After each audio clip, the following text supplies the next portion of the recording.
Hi friends, 15 రోజుల మా trip అయితే కంప్లీట్ అయిపోయింది. ఇంటికి రాగానే ఇలా సింపుల్గా పూజ చేసుకున్నాము. తిరుపతి వెళ్ళొచ్చిన తర్వాత ఎవరైనా పూజ చేసుకుంటారు కదా, ఇలా సింపుల్గా పూజ చేసుకున్నాము.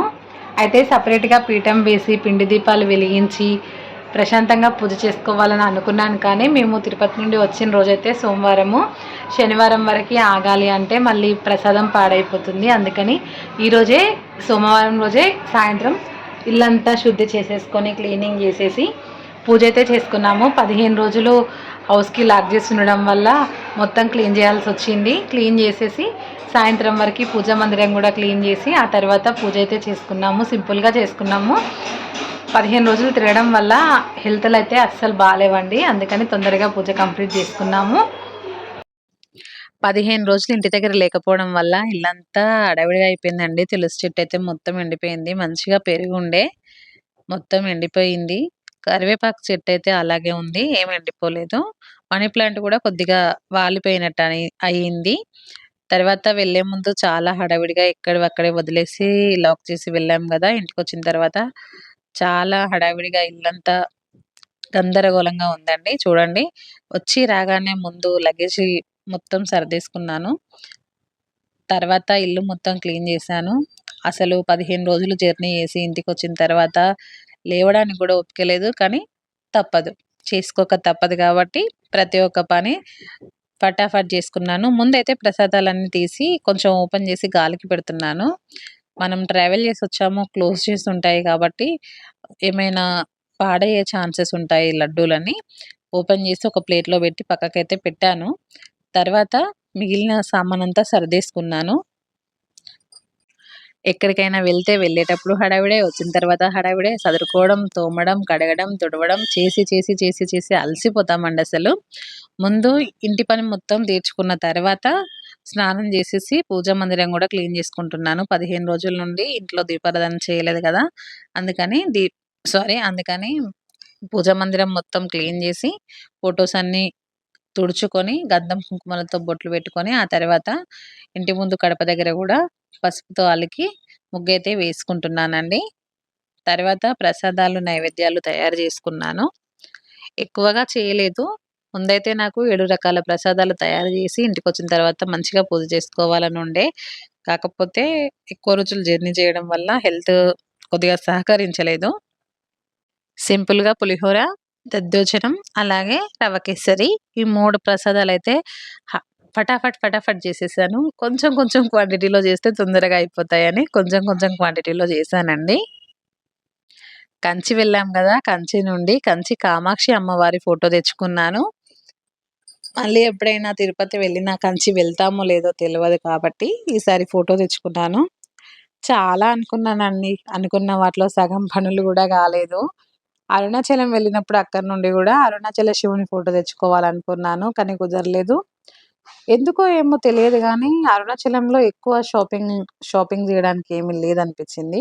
గుడి ముందు కొన్ని గాడీలు మాత్రమే ఉన్నాయి కాబట్టి మేము వెళ్ళినప్పుడు వేరే ఇంకెక్కడైనా ఉంటాయి కావచ్చు, చూద్దాం అనుకున్నాము. తర్వాత కుదరలేదు. అరుణాచలంలోనే నేను కొంచెం పూజా సామాగ్రి తీసుకున్నానండి. ప్రసాదం బౌల్స్, అలాగే పంచపాత్ర, గంట, అలాగే కామాక్షి అమ్మవారి దీపం ఉంటుంది కదా, అందులోనే గజలక్ష్మి అమ్మవారి దీపం తీసుకున్నాను. అలాగే సుబ్రహ్మణ్య స్వామి వారి చేతిలో ఉంటుంది కదా నెమలి పింఛం, ఒక చిన్న మంగళహారతి పళ్ళెం, అలాగే కామాక్షి అమ్మవారి దీపం పెట్టుకోవడం కోసం ఒక స్టాండ్, చిన్న స్టాండ్ అండి, ఇక్కడ కనిపిస్తుంది కదా దీపం పక్కన ఈ స్టాండ్. ఇవన్నీ నేను తీసుకున్నానండి. అరుణాచలంలో పూజా సామాగ్రి చాలా బాగున్నాయి. అంటే పెద్ద పెద్ద షాప్స్ ఉన్నాయి, హోల్సేల్ షాప్స్, అందులోకి వెళ్ళి తీసుకున్నాను. అయితే మా దగ్గర ఎక్కడైనా రాత్రి 12 అయినా షాప్స్ అయితే క్లోజ్ కావు. కానీ అరుణాచలంలో అయితే 9 అయ్యేలోపు అన్ని షాప్స్ క్లోజే అవుతున్నాయి. మేము వెళ్ళినప్పుడు 8:30 అయిందండి. వాళ్ళు కస్టమర్లు ఉన్నా కానీ మీరు తొందరగా కానివ్వండి అని హారతిచ్చి క్లోజ్ చేసేస్తున్నారు. ఇక్కడ తిరుపతి వెంకన్న స్వామి ప్రసాదంతో పాటు శ్రీశైలము, అలాగే విజయవాడ, అరుణాచలం అన్ని ప్లేసుల నుండి తీసుకొచ్చిన ప్రసాదాలన్నీ ఒక ప్లేట్లో పెట్టి పూజలో పెట్టుకుంటున్నాను ప్రెజెంట్. వేములవాడ, విజయవాడ, శ్రీశైలము అన్ని ప్లేసెస్ నుండి తీసుకున్న ప్రసాదాలన్నీ ఇప్పుడు ప్లేట్లో సర్దుకుంటున్నానండి. తిరుపతి నుండి వచ్చిన రోజే పూజ కంప్లీట్ చేసేసుకుంటే ఒక పని అయిపోతుందని అదే రోజు పూజ కంప్లీట్ చేసుకున్నాను. ముందైతే సెపరేట్‌గా పీఠం పెట్టి 7 రకాల ప్రసాదాలు చేసి ప్రశాంతంగా పూజ చేసుకోవాలనుకున్నాను కానీ కుదరలేదండి. ఎందుకంటే మళ్ళీ నెక్స్ట్ డే నుండి మా ఆయన ఆఫీస్‌కి వెళ్తాడు. పిల్లలు స్కూల్స్‌కి వెళ్తారు. ఈరోజే ప్రసాదం అందరికీ అంటే తిరుపతి నుండి వచ్చిన రోజే ప్రసాదం పూజలో పెట్టి పూజ చేసుకుంటే బావుంటుందనిపించిందండి. అందుకని నేనిలా పూజ చేసుకున్నాను. సింపుల్‌గా పూజ చేసుకున్నాను. 15 రోజులు నాన్ స్టాప్‌గా తీర్థయాత్రలు చేయడం అంటే కొంచెం ఇబ్బందే అనిపిచ్చింది. అంటే చేస్తారేమో గానీ మాకైతే ఫస్ట్ టైమ్ గాబట్టి ఇబ్బందనిపిచ్చింది. కానీ మొక్కులన్నీ తీర్చుకున్నామండి. మొక్కులు తీర్చుకుంటే మనసుకి ప్రశాంతంగా ఉంటది. నాకైతే తీర్థయాత్రలు చేయడం చాలా ఇష్టమండి.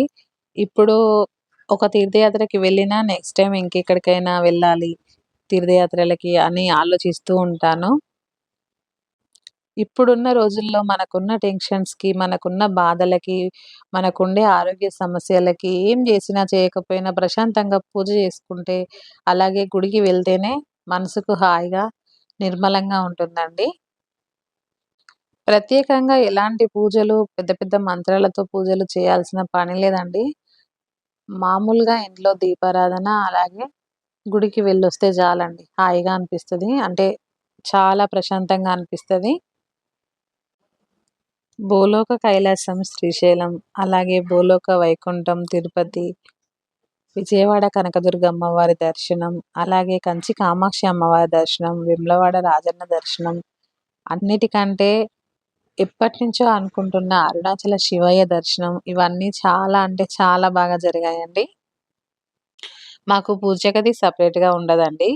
టీవీ యూనిట్‌లోనే టీవీ యూనిట్‌లోనే మేము పూజ కోసం పూజ యూనిట్ గూడా చేపిచ్చాము. అన్ని పూజలు ఇక్కడే జేసుకుంటాము. మొత్తానికి సక్సెస్‌ఫుల్‌గా 15 రోజుల మా తీర్థయాత్ర ట్రిప్ అయితే కంప్లీట్ అయిపోయిందండి. కష్టాలు, బాధలు ప్రతి ఒక్కరికి ఉండే ఉంటాయండి. అవి ఆలోచించుకుంటూ మనం ఇంట్లోనే ఉంటే అవైతే తీరవు గానీ, ఇలా మనం తీర్థయాత్రలకి గానీ, లేకపోతే ఇంకెక్కడికైనా వెళ్ళి వస్తే కష్టాల నుంచి భారం అనేది మాత్రం కొంచెం తగ్గుతుందండి. మనకున్న కష్టం పూర్తిగా తీరకపోయినా, ఆ భారం అనేది మాత్రం మన మనసు మీద నుండి కొంచెం తగ్గుతది. మనకు వీలైనంత వరకు దగ్గరలో ఉన్న ఏ పుణ్యక్షేత్రానికైనా, ఏ తీర్థయాత్రకైనా వెళ్ళి వస్తే చాలా మంచిది. నెక్స్ట్ డే మార్నింగ్ అండి, వారం 10 రోజులు మనము బట్టలు ఉతకకపోతేనే బోలెడన్ని బట్టలైతాయి. అయితే ఇప్పుడు 15 రోజులు ట్రిప్‌కెళ్ళొచ్చాం గాబట్టి, చాలా ఉతికే బట్టలున్నాయి. విడిచిన బట్టల బ్యాగయితే ముందు రోజు ముట్టుకోలేదు అసలే వచ్చిన రోజు. నెక్స్ట్ డే మార్నింగ్ చిన్నగా ఇంట్లో పనులన్నీ చేయడం అయితే స్టార్ట్ జేసేసాను. థాంక్ యూ ఫర్ వాచింగ్ అండి. ఈ వీడియో ఇంతటితో ఎండ్ చేస్తున్నాను.